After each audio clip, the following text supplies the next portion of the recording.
నమస్కారం. G3 news వార్తలకు స్వాగతం. ముందుగా వార్తల్లోని ముఖ్యాంశాలు.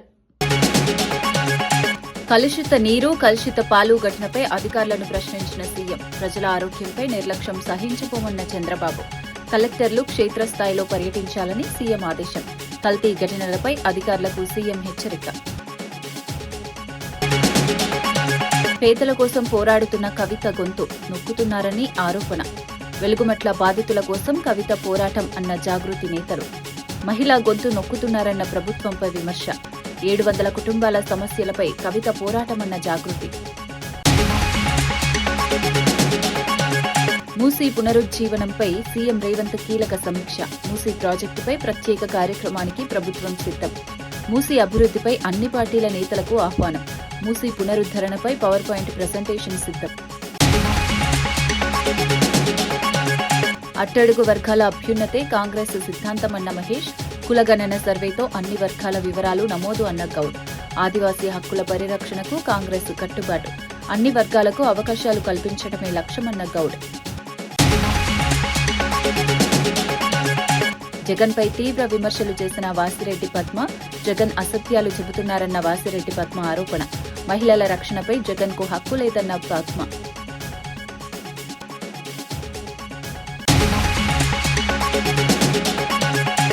పార్లమెంటులో స్పీకర్పై అవిశ్వాస తీర్మానం చర్చ సందర్భంగా టీడీపీ ఎంపీ లావు శ్రీకృష్ణదేవరాయలు చేసిన వ్యాఖ్యలను భువనగిరి ఎంపీ చామల కిరణ్ కుమార్ రెడ్డి తీవ్రంగా ఖండించారు. 2014 ఫిబ్రవరి 14న బ్లాక్ డేగా పేర్కొనడం సరైంది కాదన్నారు. తెలంగాణ రాష్ట్రం రాజ్యాంగబద్దంగా ఏర్పడిందని, అప్పట్లో అన్ని రాజకీయ పార్టీలు దీనికి మద్దతు తెలిపాయని గుర్తు చేశారు. బీజేపీ నాయకులను ప్రసన్నం చేసుకోవడానికి ఇలాంటి తప్పుడు వ్యాఖ్యలు చేయకూడదన్నారు. ప్రస్తుతం 2 రాష్ట్రాలు సత్సంబంధాలతో ముందుకు సాగుతున్న సమయంలో ఇలాంటి వ్యాఖ్యలు ప్రాంతాల మధ్య విభేదాలను పెంచుతాయని హెచ్చరించారు. తెలంగాణ ప్రజల భావోద్వేగాలను గౌరవించాలని సూచించారు. పార్లమెంటు వంటి వేదికలపై బాధ్యతాయుతంగా మాట్లాడాలని అన్నారు.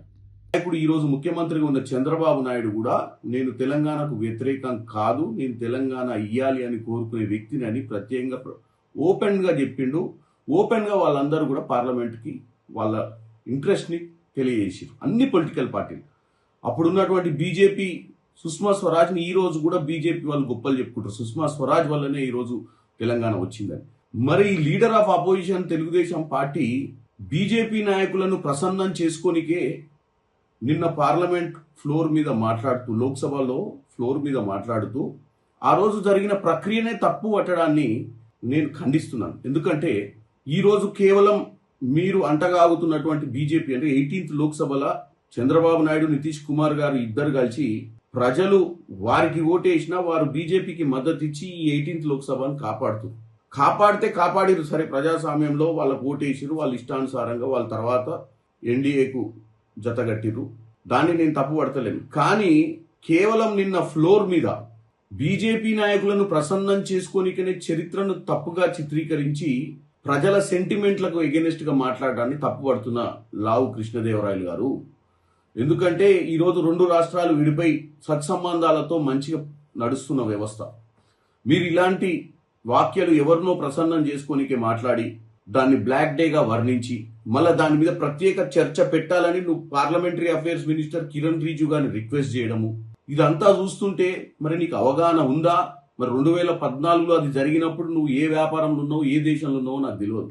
ఎందుకంటే మీరు ముఖ్యంగా మీరు ఫ్లోర్ లీడర్ గా ఉన్నారు కాబట్టి మీరు చరిత్రను తెలుసుకోవాలి, లేదా మీ నాయకులను అడిగి వాస్తవాలు మాట్లాడాలి. ఏది మీ టీడీపీ నాయకులు, అంతే తప్ప ఇష్టానుసారంగా మాట్లాడితే ఊరుకునేది లేదు. ఇరాన్, అమెరికా, ఇజ్రాయెల్ మధ్య జరుగుతున్న యుద్ధం ప్రభావంతో దేశవ్యాప్తంగా గ్యాస్ కొరత ఏర్పడిందని మాజీ ఎంపీ వి హనుమంతరావు అన్నారు. ఇది రాష్ట్రాల సమస్య కాదని కేంద్ర ప్రభుత్వ సమస్య అని వ్యాఖ్యానించారు. ప్రధాని మోడీ వెంటనే ఈ సమస్యను పరిష్కరించాలని డిమాండ్ చేశారు. గ్యాస్ లేకపోవడంతో హాస్టళ్లలో చదువుకునే విద్యార్థులు భోజనం లేక ఇబ్బందులు పడుతున్నారని తెలిపారు. హోటళ్లు కూడా మూతపడే పరిస్థితి ఏర్పడిందని అన్నారు. ప్రజల జీవన విధానంపై ఈ సమస్య తీవ్ర ప్రభావం చూపుతోందన్నారు. అంతర్జాతీయ స్థాయిలో జరుగుతున్న యుద్ధాన్ని ఆపేందుకు కూడా ప్రధాని చర్యలు తీసుకోవాలని సూచించారు. పిల్లలు హాస్టల్లో చదువుతున్న వాళ్ళకు ఇదొక భోజనాలకు ఇబ్బంది అవుతుంది. తిండి లేక మళ్ళీ హాస్టల్ పిల్లలు ఇప్పటికే మాకు మంచి భోజనం దొరకలేదని కొన్ని దగ్గర పిల్లలు కూడా చనిపోతున్నారు. ఈ గ్యాస్ కొరత వల్ల స్టూడెంట్స్ అది గిరిజనులు కావచ్చు, ఎస్సీలు కావచ్చు, బీసీలు కావచ్చు, హాస్టళ్లలో భోజనాలు లేకుండా పోతే భోజనం లేక చనిపోవడం కూడా జరుగుతుంది. అదేవిధంగా హోటల్స్ కూడా అన్ని దగ్గర కూడా మూసేస్తున్నారు, హోటల్స్ బంద్ చేస్తున్నారు. ఏంది ఇది? దీని మీద నరేంద్ర మోడీ నోరు విప్పాలి, ఈ యుద్ధాన్ని ఆపడానికి ప్రయత్నం చేయాలి. లేకపోతే ఇంకా చాలా మందికి అన్యాయం జరుగుతుంది. ఒక సీనియర్ నాయకుడిగా, ఓబీసీ ఎంపీసీ మాజీ కన్వీనర్ గా నరేంద్ర మోడీని కోరుతున్న అదే కూడా విదేశాంగ మంత్రి కేవలం రిప్లై కాదండి, మాకు న్యాయం జరగాలి. దానికి కూడా ఇవాళ మీరు ఏం మాట్లాడతలేరు? తెలంగాణ రాష్ట్రంపై లోక్సభలో టీడీపీ ఎంపీ చేసిన వ్యాఖ్యలను ఎంపీ వడ్డిరాజు తీవ్రంగా ఖండించారు. 14 సంవత్సరాల పాటు శాంతియుతంగా పోరాడి సాధించుకున్న ప్రత్యేక తెలంగాణపై ఇలాంటి వ్యాఖ్యలు చేయడం సరైంది కాదన్నారు. టీడీపీ ఎంపీ తన వ్యాఖ్యలను వెంటనే బేషరతుగా వెనక్కి తీసుకోవాలని డిమాండ్ చేశారు. సభలో ఉన్న కాంగ్రెస్ మరియు బీజేపీ ఎంపీలు ఇప్పటి వరకు ఈ వ్యాఖ్యలను ఖండించకపోవడం ఆశ్చర్యంగా ఉందన్నారు. దీని వెనక ఏదో కుట్ర ఉందని అనుమానం వ్యక్తం చేశారు. తెలంగాణ ప్రజల భావోద్వేగాలను గౌరవించాలని సూచించారు. బ్లాక్ డే అని ఫిబ్రవరి 14, 2014 ఒక బ్లాక్ డేగా, ఒక డార్క్ డేగా చిత్రీకరించడం తెలంగాణ రాష్ట్రంలో ఉన్న సభ్య సమాజానికి ఒక బాధాకరమైన అంశంగా, ఇది ఒక అవమానకరంగా భావిస్తున్నాం. దానికి మా బీఆర్ఎస్ పార్టీ తీవ్రంగా మేమందరం కూడా ఖండిస్తున్నాం. దీన్ని బేషరతుగా ఆ పదాన్ని వెనక్కి తీసుకోవాలి. ఇంతకుముందు మా అన్న సురేష్ అన్న చెప్పినట్టుగా ఒక బిల్ పాస్ చేసే ప్రక్రియలో అనేక కట్టుదిట్టమైన ప్రోగ్రామ్స్ చేస్తారు, చర్యలు తీసుకుంటారు. దాంట్లో భాగంగా చేసి చాలా 14 ఏళ్ల పోరాటం తర్వాత వచ్చినటువంటి తెలంగాణను కేసీఆర్ గారు 10 ఏళ్లు బ్రహ్మాండంగా పాలించి ఒకటే ఒక మాట మాట్లాడారు. ఒకటే ఎగ్జాంపుల్, 2 రాష్ట్రాలు విడిపోయినప్పటికీ ఒక అన్నదమ్ముల్లా కలిసి ఉంటామనే భావన కల్పించి, ఎవరికైనా ఆంధ్ర వాళ్ళు కానీ ఎవరైనా సరే ఇక్కడ ఉన్న ఏ రాష్ట్రం నుంచి వచ్చి ఉన్న వాళ్ళని ఏ ఇబ్బంది పడ్డా వాళ్ళ కాళ్లకు ముళ్ళు గుచ్చుకుంటే నేను పంటితో తీస్తాను అని చెప్పేసి కేసీఆర్ గారు ఏదైతే మాట చెప్పారో ఆ మాట ప్రకారం ఇప్పటి వరకు కూడా ఎక్కడ కూడా ఎలాంటి ఇబ్బందులు లేకుండా ఒక సోదర భావంతో ప్రశాంతమైన వాతావరణం తెలంగాణను అభివృద్ధి చేసుకుంటూ ముందుకెళ్తున్నటువంటి వాతావరణంలో 2 రాష్ట్రాలు ఎక్కడోళ్ళక్కడ డెవలప్ చేసుకుంటున్న తరుణంలో నిన్న ఒక లోక్సభ నాయకుడు మాట్లాడడం ఒక బ్లాక్ డేగా, ఒక డార్క్ డేగా చిత్రీకరించడం, మాట్లాడడం, దాన్ని తీవ్రంగా ఖండిస్తున్నాం. ఈ పదాల్ని తీవ్రంగా బేషరతుగా వెనక్కి తీసుకోవాలి. దీనిపై ఆంధ్ర సీఎం చంద్రబాబు నాయుడు గారు, డిప్యూటీ సీఎం పవన్ కళ్యాణ్ గారు కూడా స్పందించాల్సిన అవసరం ఉంది. ఎందుకంటే ఎక్కడో ఏదో మూలన తెలంగాణ సమాజానికి అనుమానాలు రేకెత్తించే విధంగా మాట్లాడిన మాటలు అవి. దానికోసమే నిన్న అతను మాట్లాడిన సందర్భంలో అదే హౌస్లో ఉన్నటువంటి కాంగ్రెస్ ఎంపీలు 8 మంది కానీ, బీజేపీ ఎంపీలు 8 మంది కానీ ఏ ఒక్కరు కూడా దాన్ని ఖండించలేదు, ఇప్పటి వరకు కూడా ఖండించలేదంటే దీన్ని తెలంగాణ రాష్ట్ర ఉన్నటువంటి సమాజం కూడా ఏదో అనుమానాలకు దారితీస్తున్నటువంటి అంశం ఇది. దీన్ని మేము తీవ్రంగా ఖండిస్తున్నాం.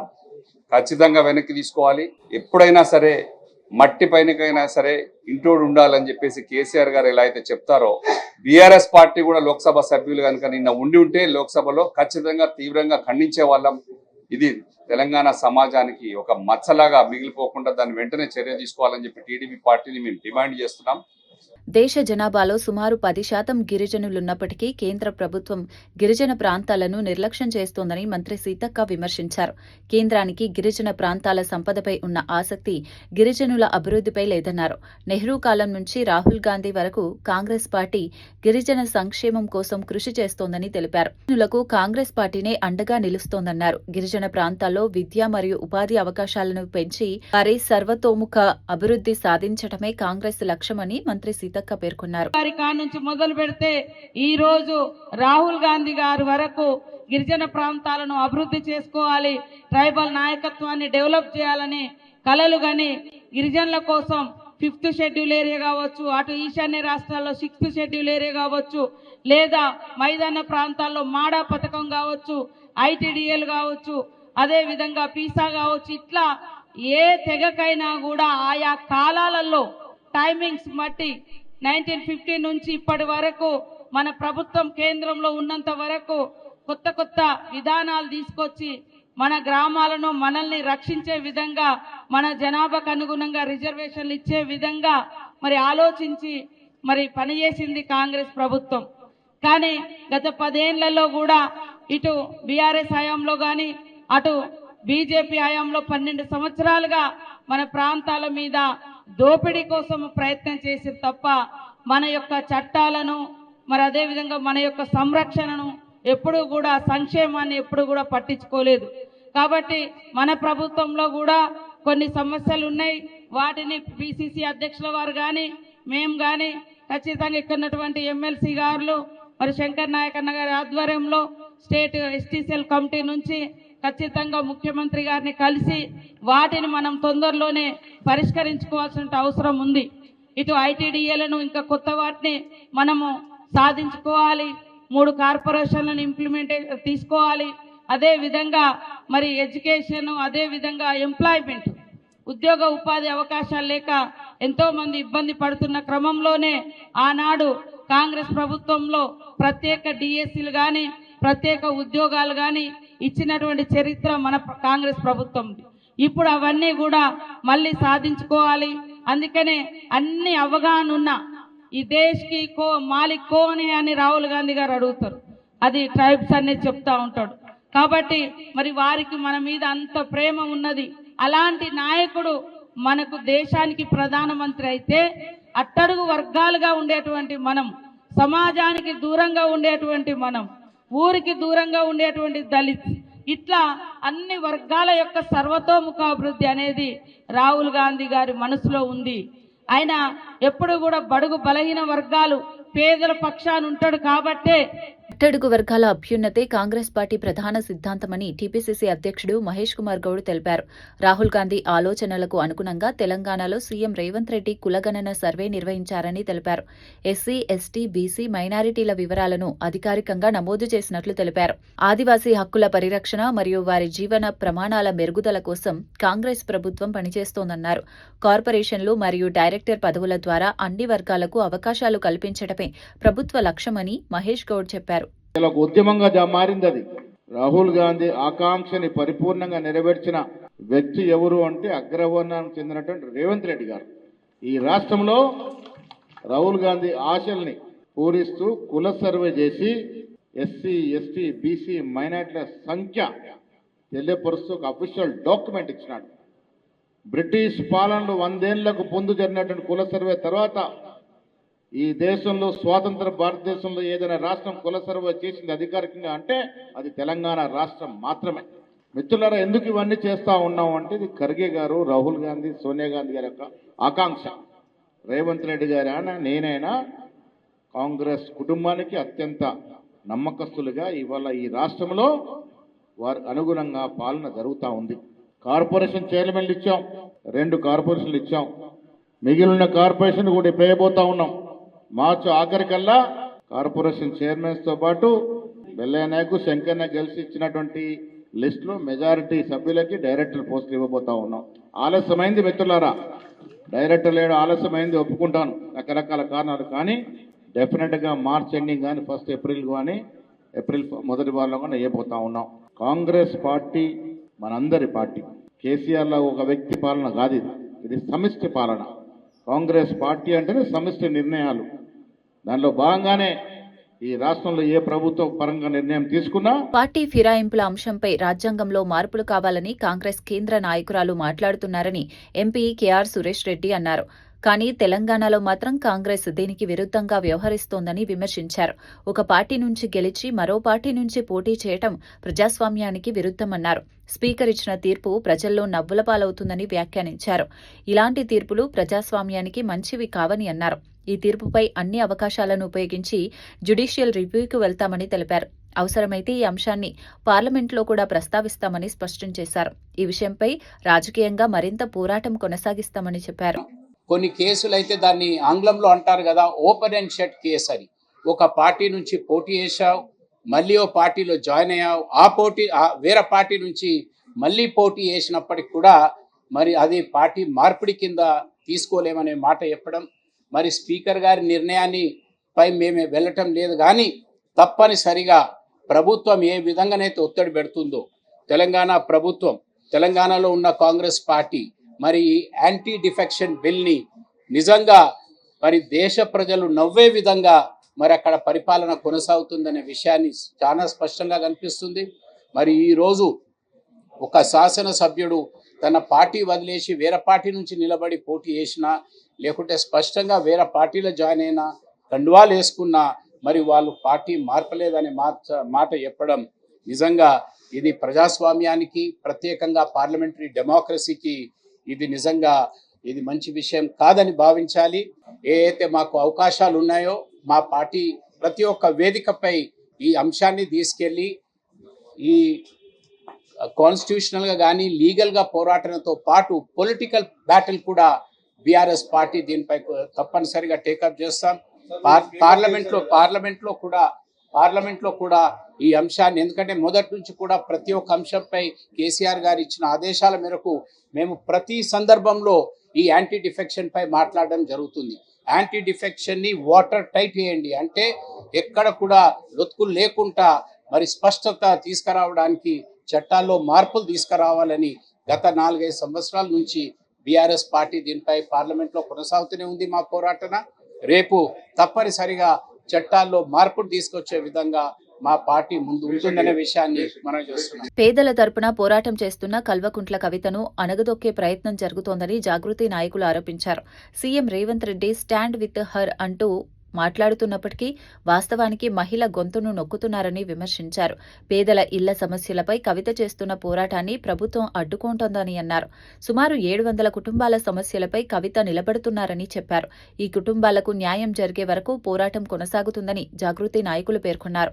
ఈ అంశం తెలంగాణ రాజకీయాల్లో చర్చకు దారితీస్తోంది. జాగృతి రాష్ట్ర అధ్యక్షురాలు శ్రీమతి కల్వకుంట్ల కవితక్క గారిని అన్యాయంగా, అక్రమంగా, అప్రజాస్వామికంగా ఒక మహిళా నాయకురాలని చూడకుండగా, మహిళా పోలీసులు లేకుండగా అరెస్టు చేసి పోలీస్ స్టేషన్లో రాత్రి 8 గంటల వరకు నిర్బంధించి 8 తర్వాత రిలీజ్ చేస్తే మళ్ళీ కూడా ఏ డిమాండ్తో అయితే పేదలకు న్యాయం చేసేంత వరకు అక్కడి నుంచి కదలనని ఒక చిత్తశుద్ధితో పోరాటం చేస్తున్నటువంటి కవితక్క గారిని మళ్ళీ అక్కడ అంబేద్కర్ భవన్కి వెళ్ళి ధర్నా చేస్తున్నటువంటి క్రమం లోపల, నిరసన దీక్ష చేస్తున్నటువంటి సందర్భంలో మళ్ళీ తెల్లవారుజామున నిన్ను అరెస్ట్ చేసి ఇక్కడికి తీసుకొచ్చి ఇక్కడ కార్యాలయంలో ఇంటి దగ్గర వదిలితే మళ్ళీ కూడా పేదలకు, అక్కడ ఉన్నటువంటి ఖమ్మం జిల్లా వెలుగుమట్ల బాధితులకు న్యాయం చేసేంత వరకు కూడా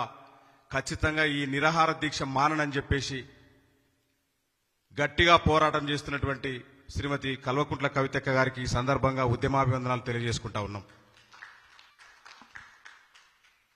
ఈరోజు మహిళా దినోత్సవం అయిపోయినటువంటి మార్చి 8న మహిళా దినోత్సవం జరిగితే రాష్ట్ర ప్రభుత్వం చాలా గట్టిగా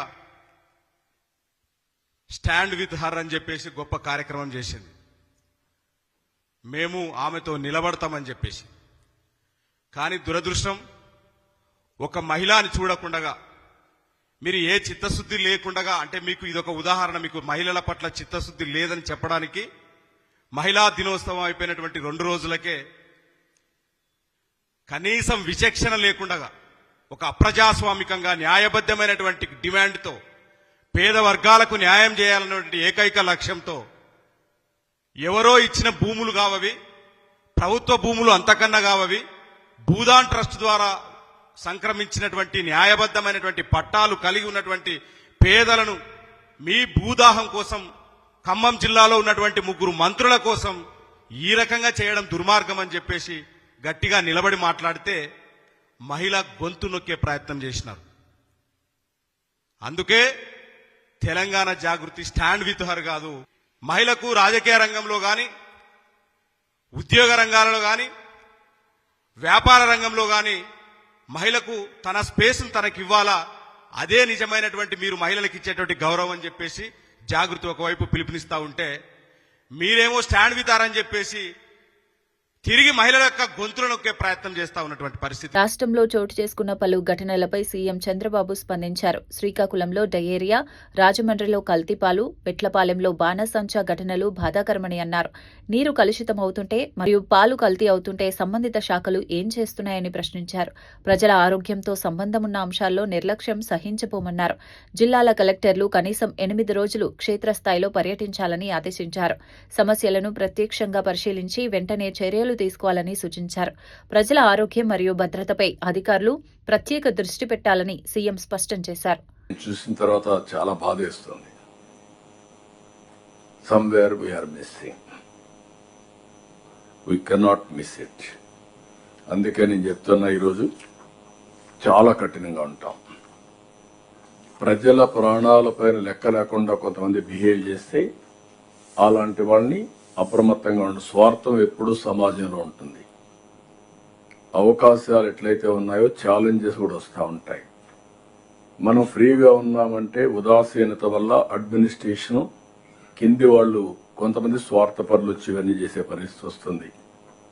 ఈరోజు water contamination, is it not our responsibility? 3, food adulteration, what safety food safety department is doing. 3వది ఈ బాణసంచాలు, ఇవన్నీ కూడా ఎక్స్ప్లోజివ్ ఉన్నప్పుడు what are all the safety measures we are taking? It is not on paper. I want to be very clear, we'll redefine all these things. It cannot happen. Anybody will commit failure unte concerned officers పైన, ప్రజలు కూడా పిచ్చిగా చేస్తే వాళ్ళపైన కూడా కఠినంగా యాక్షన్లు తీసుకుంటే తప్ప ఏ కొద్ది మంది స్వార్థం కోసం సమాజంలో ఇలాంటి జరగడానికి వీలు లేదు. అందుకే నేను ఒకటే చెప్తున్నా, all collectors minimum 8 days in a month you must be in field. Then only you will have a grip. ఇప్పుడు నవేడేస్ మీ కంప్యూటర్ ఇప్పుడు పెట్టుకుంటే ఎక్కడికి పోయినా మీకు సేమ్ థింగ్. 8 days ఫీల్డ్ లో ఉండాలి, ప్రజల్ని ప్రిపేర్ చేయాలి, అధికార యంత్రాంగాన్ని అప్రమత్తం చేయాలి. అనంతపురంలో టీడీపీ ఎమ్మెల్యే దగ్గుపాటి ప్రసాద్పై ముస్లిం సంఘాల జేఏసీ నాయకులు తీవ్ర విమర్శలు చేశారు. టీడీపీ కార్యకర్త నూర్ మహ్మద్ను ఎమ్మెల్యే అనుచరులు బెదిరించారని ఆరోపించారు. రాయల్ మధు మరియు ఇస్మాయిల్ అనే అనుచరులు ఈ బెదిరింపులకు పాల్పడ్డారని చెప్పారు. ఎమ్మెల్యే దగ్గుపాటి ప్రసాద్ రౌడీ షీటర్ల సలహాలతో వ్యవహరిస్తున్నారని విమర్శించారు. ఇఫ్తార్ విందుకు నూర్ మహ్మద్ హాజరు కాకపోవటమే ఈ వివాదానికి కారణమని తెలిపారు. అనంతపురంలో ఎమ్మెల్యే ఆగడాలు శృతిమించాయని ఆరోపించారు. ఈ వ్యవహారంపై చర్యలు తీసుకోవాలని ముస్లిం సంఘాల నాయకులు డిమాండ్ చేశారు. మేము తెలుగుదేశం పార్టీకి ఓట్లేసి గెలిపించిన దానికి మాకు దాని పరిహారంగా ఈ రోజు మైనార్టీల పైన దాడులు చేస్తుంటే మేము పునరాలోచించుకోవాల్సి వస్తుంది. రాబోయే మున్సిపల్ ఎన్నికలలో ఇటువంటి చెంచగాళ్ళని పక్కన పెట్టుకొని డబ్బున్న వాళ్ళని, ల్యాండ్ గ్రాబర్లని, శాండ్ మాఫియాని వెంట పెట్టుకొని ఎమ్మెల్యే గారు ఈ రకంగా ఉన్నారు. మీ పద్ధతి మార్చుకోవాలా? ఒకవేళ మీకు డబ్బు ఎంత ఖర్చు అయిందో చెప్పండి ఎమ్మెల్యే గారు. మీ డబ్బు ఇంటింటికి చందా వసూలు చేసుకొని మీరు ఎమ్మెల్యేగా నిలబడిన డబ్బు ఖర్చు రిటర్న్ ఇచ్చేస్తాం మేము మైనార్టీలంతా. మీరు ఎమ్మెల్యేగా రాజీనామా చేయండి. ఎమ్మెల్యేగా రాజీనామా చేసి మళ్ళీ మీరు ప్రజల్లోకి రండి. లేదా మీ వాళ్ళని, ఎవరైతే మా మైనార్టీ నాయకుడిని ఇఫ్తార్ పెడుతుంటే మీ అఫీషియల్ ప్రోగ్రామ్ లో అతని ఇంటికి ఇఫ్తార్ విందుకు ఎమ్మెల్యే గారు వస్తారని ప్రకటించిన తర్వాత ఒక వార్డు కార్పొరేటరు ఆ మైనార్టీ ఇంటికి పోకూడదని చెప్పి వాడిని టార్చర్ పెట్టి వాడి ఇంటికి వచ్చి నా వార్డు, నేను ఈ సామ్రాజ్యానికి నేను అధిపతిని ఈ వార్డుకి అని చెప్పి, ఈ అధిపతి సామ్రాజ్యం ఏంది? అతని కాళ్ళు పట్టించుకుంటారు. ఒక మైనార్టీ లీడర్ ను పిలుచుకొని ఇంటికాడ కాళ్ళు పట్టించుకుంటే వాడు అగౌరవం పడలేక ఈ రోజు మందు తాగితే వాళ్ళ పిల్లం బిడ్డలు ఎవరు వాళ్ళకి సాగుతారు? ఎవరు వాళ్ళని న్యాయం చేస్తారు? ఎమ్మెల్యే గారు మీరు మంచివారే కావచ్చు, కానీ చీడ పురుగులు మీ వెంట ఉన్నారు. వాళ్ళని తప్పించి గౌరవంగా మంచి విద్యావేత్తలను, మంచి పారిశ్రామికవేత్తలను, సామాజిక న్యాయం చేసే వాళ్ళను, స్వచ్ఛంద సంస్థల వాళ్ళను వెంట పెట్టుకొని తిరగండి. ఈ రకంగా రౌడీలను పెట్టుకొని తిరిగితే వారం లోపల మీరు క్షమాపణ చెప్పి మీ వాళ్ళతో క్షమాపణ చెప్పకపోతే మీ యొక్క ఇఫ్తియార్లు మేము బాయ్కాట్ చేస్తున్నాం. అనంతపురం పట్టణంలో ఈ రోజు నుంచి ఎమ్మెల్యే గారు ఏ మసీదుకు ఇఫ్తియార్కి పోకూడదు. పోయినారంటే ఆ మసీదుని మేము బ్లాక్ లిస్ట్ పెడతాం. ఆ మసీదు ముతవల్లికి కానీ పేష్మామకు కానీ తప్పకుండా వాళ్ళ ఇంటికి ముట్టడి చేస్తాం. ఈ రోజు నుంచి ఇఫ్తియార్కు నువ్వు పెట్టిన మైనార్టీ ఇఫ్తియార్ను నువ్వు తిరస్కరించినావు కాబట్టి నీ అనంతపురం పట్టణంలో ఎమ్మెల్యే గారు వచ్చిన ఏ ఇఫ్తియార్ కూడా జరగకూడదని సభాముఖంగా తెలియజేసుకుంటున్నాను. మేము తప్పకుండా కాంగ్రెస్ పార్టీ ఎప్పుడూ వెనకబడిన వర్గాల పక్షపాతిగా నిలుస్తోందని ఎమ్మెల్సీ అద్దంకి దయాకర్ అన్నారు. ఇంద్రవెల్లి గడ్డపై దళిత గిరిజన దండోరాతో ప్రారంభమైన పోరాటం నేడు ప్రజా పాలనకు బలమైన పునాది వేసిందన్నారు. సీఎం రేవంత్ రెడ్డి నాయకత్వంలో గిరిజన పిల్లల ఆత్మగౌరవం మరింత పెరుగుతోందని వ్యాఖ్యానించారు. గిరిజన సమాజ అభివృద్ధి కోసం కాంగ్రెస్ ప్రభుత్వం కట్టుబడి ఉందన్నారు. సామాజిక న్యాయం జరగడమే ప్రభుత్వ లక్ష్యమని తెలిపారు. గిరిజన మరియు దళిత వర్గాల సంక్షేమానికి ప్రభుత్వం మరిన్ని కార్యక్రమాలు చేపడుతోందని చెప్పారు. మొత్తం నిర్వహించడం మొట్టమొదట సీతక్క దగ్గరనే మన ఎక్కడైతే ఇంద్రవెల్లి అక్కడి నుంచి మొదలైతే మొత్తంగా కూడా మన వర్గాలు కాంగ్రెస్ పార్టీకి ఈ రోజు దన్నుగా ఉండడం వల్ల కూడా ఈ రోజు కాంగ్రెస్ పార్టీ గెలవడానికి ఒక కారణమైంది. కాంగ్రెస్ పార్టీ గెలిచిన ఏ వర్గాలతోనైతే గెలుస్తుందో ఆ వర్గాలను కాపాడుకునే ప్రయత్నం చేస్తుంది. ఇంతకుముందు మురళీ నాయక్ గారు ఒక మంచి మాట అన్నారు. ఏమని, ఇక్కడ రేవంత్ రెడ్డి గారిని మనం అందరము ఈ రోజు పోరాడి కేసీఆర్ మీద పోరాడి రేవంత్ రెడ్డి గారిని ముఖ్యమంత్రిని చేసుకుని. మాజీ మహిళా కార్పొరేషన్ చైర్మన్ వాసిరెడ్డి పద్మ జగన్ పై తీవ్ర విమర్శలు చేశారు. మీడియా సమావేశంలో మాట్లాడుతూ జగన్ అసత్యాలు చెప్పేందుకే సమావేశాలు నిర్వహిస్తున్నారని అన్నారు. వైసీపీ హయాంలోనే కాగ్ నివేదిక వెలువడిందని, దానిని కూడా ప్రజలకు చదివి వినిపించాలని సవాల్ చేశారు. అప్పులపై లేఖలు రాయడం కంటే రైతు సమస్యల పరిష్కారం కోసం కేంద్రానికి లేఖలు రాయాలని సూచించారు. మహిళలపై వైసీపీ నేతల వేధింపులు చేసినప్పుడు చర్యలు తీసుకుని జగన్ కు ఇప్పుడు మహిళల రక్షణ గురించి మాట్లాడే అర్హత లేదన్నారు. కల్తీ నెయ్యి, పరకామణి చోరీ కేసులో కూడా జగన్ ప్రమేయం ఉందని అనుమానం వ్యక్తం చేశారు. జగన్ పాలన స్వర్ణయుగం కాదని, రాక్షస యుగమని తీవ్రంగా విమర్శించారు. తీరుబడిగా 20 రోజుల తర్వాత విలేకరుల సమావేశం అంటూ పెట్టి ఆయన మాట్లాడినటువంటి మాటలు అసందర్భం, అసత్యాలు. అసందర్భంగా ఈ రోజున ఆయన మాట్లాడినటువంటి తీరు చాలా ఆశ్చర్యం కలిగించింది. ఒకటి, ఆయన ఆర్థిక విధ్వంసం గురించి ఏదో మాట్లాడారు. అప్పులు చేస్తున్నారు రాష్ట్ర ప్రభుత్వం అనేటటువంటి దీంతో మాట్లాడుతూ కాగ్ రిపోర్టుని కోట్ చేశారు. అయ్యో జగన్మోహన్ రెడ్డి గారు, కాగ్ రిపోర్టుని మీరు కోట్ చేయాలి అనుకుంటే గతంలో మీ హయాంలో కాగ్ రిపోర్టు ఏం చెప్పింది అనేటటువంటిది కోట్ చేసి ఉంటే బాగుండేది కదా. కాగ్ రిపోర్టు మా ప్రభుత్వానికి చాలా కితాబ్ ఇచ్చింది అని మీరు ఏదైనా చూపించదలుచుకుంటే ఆ స్లైడ్ ఎందుకు వేయలేకపోయారు?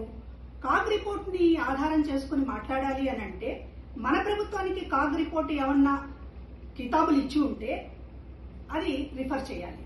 కానీ మీకు మీ హయాంలోనూ మీ అప్పులకు సంబంధించి మీ ఆర్థిక విధ్వంసాన్ని గురించి కాగ్ చెప్పింది కదా, దాన్ని ఎందుకు సైలెంట్ మోడ్లో పెట్టారు?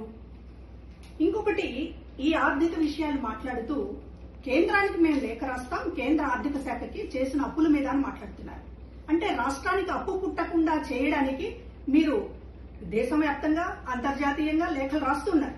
రాష్ట్రానికి అప్పు పుట్టకూడదు అనేది మీ కంకణం కట్టుకుని మీ ప్రయత్నం మీరు చేస్తున్నారు. లేఖలు రాయాలి అనుకుంటే చాలా సమస్యలు ఉన్నాయి. రైతులు గిట్టుబాటు ధరలు మీరే చెప్పారు, గిట్టుబాటు ధర లేదని. గిట్టుబాటు ధర మీద ఏ రోజు కేంద్రానికి ఒక్క లేఖ రాయకుండా ఇవాళ అప్పు పుట్టకుండా చేయడానికి మాత్రం లేఖలు రాస్తానండం రాష్ట్రం మీద మీరు అలా కత్తిగట్టారా జగన్మోహన్ రెడ్డి గారు? ఇంకొకటి, మహిళల వేధింపుల పైన చంద్రబాబు గారి చర్యలు తీసుకోవడం లేదు అని మాట్లాడారు. మూసీ నది పునరుజ్జీవన ప్రాజెక్టుపై సీఎం రేవంత్ రెడ్డి కీలక సమీక్ష నిర్వహించారు. ఎల్లుండి హైదరాబాద్లోని తాజ్ కృష్ణ హోటల్లో మూసీ ఇన్వర్ట్స్ పేరుతో ప్రత్యేక కార్యక్రమం నిర్వహించనున్నట్లు తెలిపారు. ఈ కార్యక్రమంలో మూసీ ప్రాజెక్టు కార్యాచరణపై ప్రభుత్వం పవర్ పాయింట్ ప్రెజెంటేషన్ ఇవ్వనుంది. ఈ కార్యక్రమానికి కేసీఆర్, కిషన్ రెడ్డి, బండి సంజయ్, అసదుద్దీన్ వంటి ప్రముఖ నేతలకు ఆహ్వానాలు పంపించారు.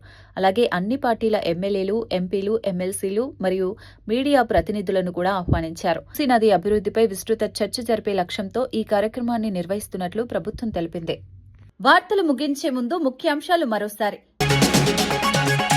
కలుషిత నీరు, కలుషిత పాలు ఘటనపై అధికారులను ప్రశ్నించిన సీఎం. ప్రజల ఆరోగ్యంపై నిర్లక్ష్యం సహించబోమన్న చంద్రబాబు. కలెక్టర్లు క్షేత్రస్థాయిలో పర్యటించాలని సీఎం ఆదేశం. కల్తీ ఘటనలపై అధికారులకు సీఎం హెచ్చరిక. పేదల కోసం పోరాడుతున్న కవిత గొంతు నొక్కుతున్నారని ఆరోపణ. వెలుగుమట్ల బాధితుల కోసం కవిత పోరాటం అన్న జాగృతి నేతలు. మహిళా గొంతు నొక్కుతున్నారన్న ప్రభుత్వంపై విమర్శ. 700 కుటుంబాల సమస్యలపై కవిత పోరాటమన్న జాగృతి. మూసీ పునరుజ్జీవనంపై సీఎం రేవంత్ కీలక సమీక్ష. మూసీ ప్రాజెక్టుపై ప్రత్యేక కార్యక్రమానికి ప్రభుత్వం సిద్ధం. మూసీ అభివృద్ధిపై అన్ని పార్టీల నేతలకు ఆహ్వానం. మూసీ పునరుద్ధరణపై పవర్ పాయింట్ ప్రెజెంటేషన్ సిద్ధం. అట్టడుగు వర్గాల అభ్యున్నతే కాంగ్రెస్ సిద్ధాంతమన్న మహేష్. కులగణన సర్వేతో అన్ని వర్గాల వివరాలు నమోదు అన్న గౌడ్. ఆదివాసీ హక్కుల పరిరక్షణకు కాంగ్రెస్ కట్టుబాటు. అన్ని వర్గాలకు అవకాశాలు కల్పించడమే లక్ష్యమన్న గౌడ్. జగన్పై తీవ్ర విమర్శలు చేసిన వాసిరెడ్డి పద్మ. జగన్ అసత్యాలు చెబుతున్నారన్న వాసిరెడ్డి పద్మ ఆరోపణ. మహిళల రక్షణపై జగన్కు హక్కు లేదన్న పద్మ.